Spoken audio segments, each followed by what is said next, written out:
The railways of India. They're big and they're busy. Very busy.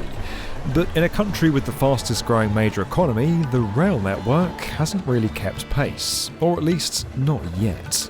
Most of the time, trains are slow, overcrowded, old and uncomfortable.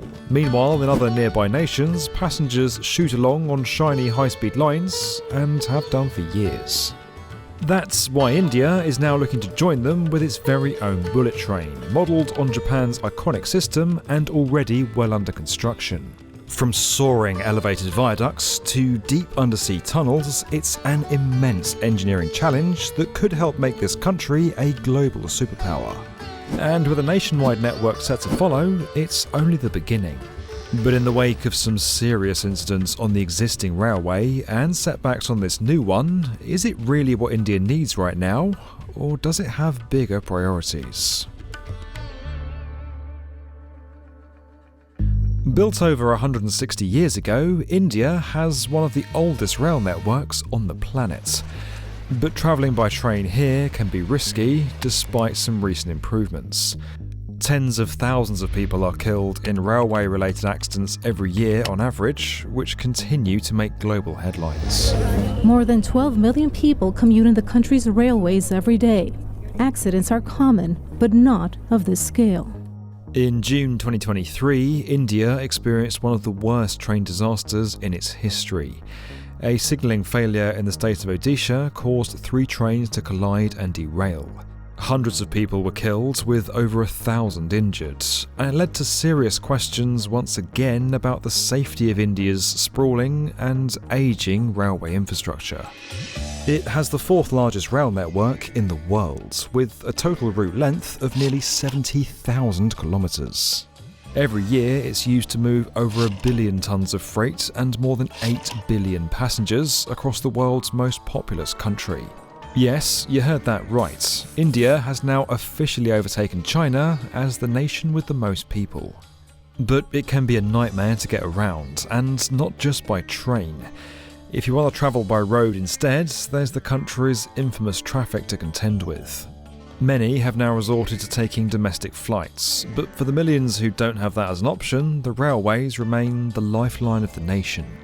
Given the reliance that people of India have on railways, despite the fact that we have an immensely expanding aviation market as well, yet the railway continues to dominate over certain segments of the society, which makes it more important for the government to look into developing and expanding the railway infrastructure.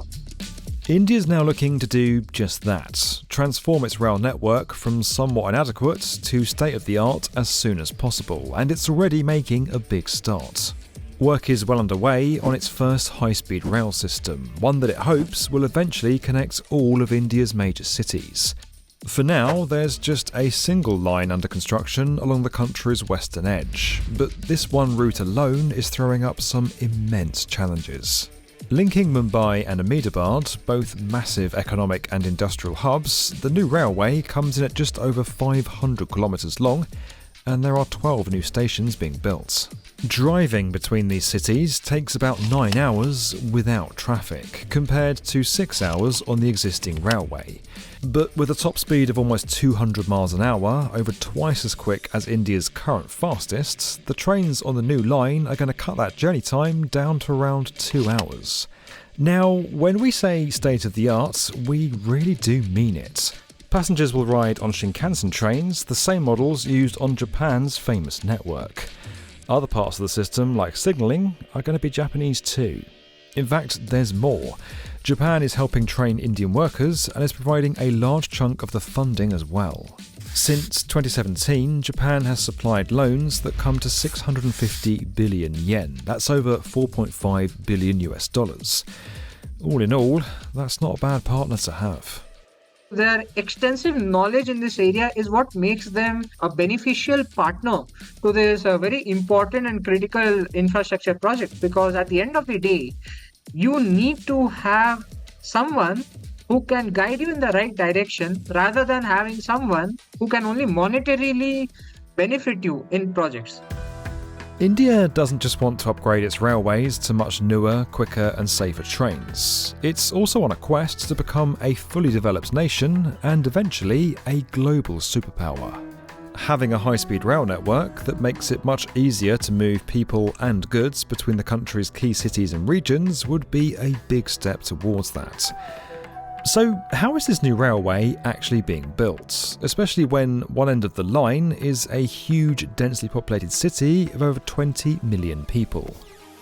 Well, about 92% of the track is going to be elevated on viaducts and bridges, which is key.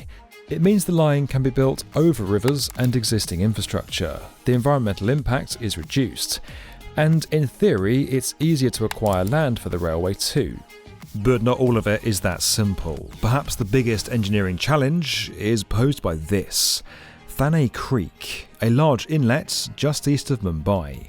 It's the only section of the entire route where a large body of water gets in the way. Instead of continuing to build high above the surface, it was decided the best way to avoid this particular obstacle was to go underground. The result will be the first undersea rail tunnel in the whole of India, 7 kilometres long, with the whole subterranean section measuring 21 kilometres overall. It'll be a single tube, but with enough space for 2 trains, one going in each direction. And that's why it needs a 13-metre diameter, and that's pretty big. Most of it's going to be dug by tunnel boring machines, except for one 5-kilometre stretch, which is going to be built with the new Austrian tunnelling method.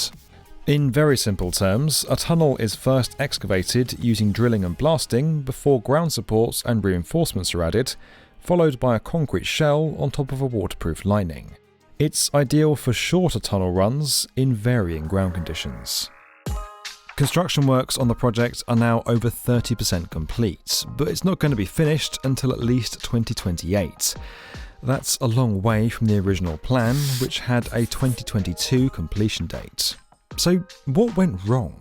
Well, for one thing, sticking most of the track up on piers has helped speed up land acquisition, which is always a challenge when building railways. But it hasn't completely solved the problem. In early 2022, nearly all of the land in the state of Gujarat had been acquired by the government organisation delivering the project. But further down in the state of Maharashtra, it was only 75%. That was largely due to legal disputes with landowners.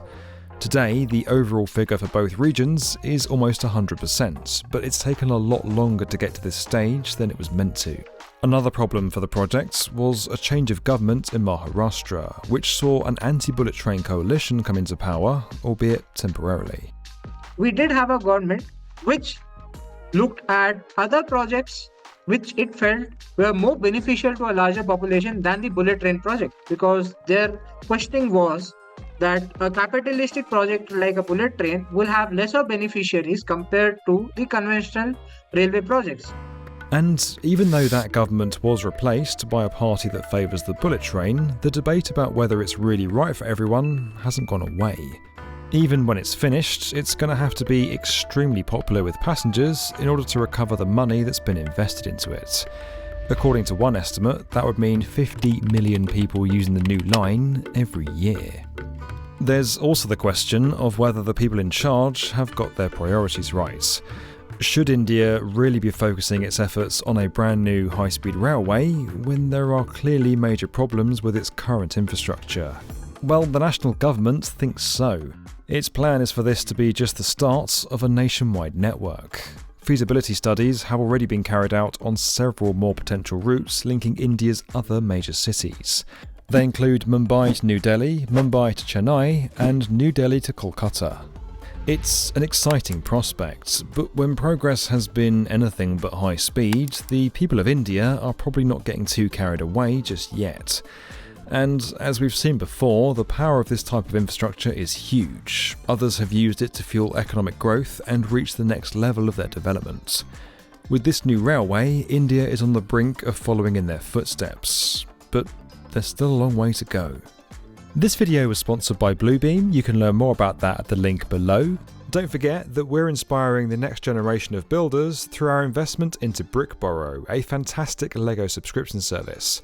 You can learn more and get started today over at brickborrow.com. And as always guys, if you enjoyed this video and you want to get more from the definitive video channel for construction, make sure you're subscribed to the B1M.